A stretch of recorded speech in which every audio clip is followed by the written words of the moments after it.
Today we received this laptop, HP Pavillion, which has a display problem. Okay, so we realized there's a problem with when you turn it on, there is no display. So after the diagnosis, I realized the memory bank has an error.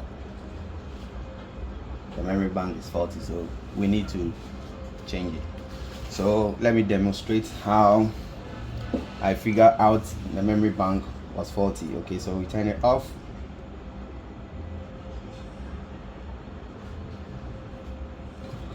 And then we open the machine. Okay, so this is the memory bank.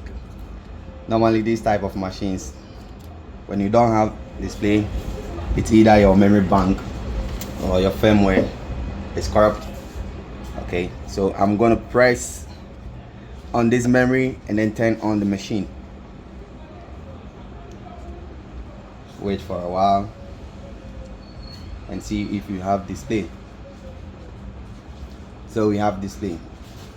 So now we need to change the memory bank. So this is the machine. We have to remove the board and put it onto the machine and then change the memory. So we'll be right back.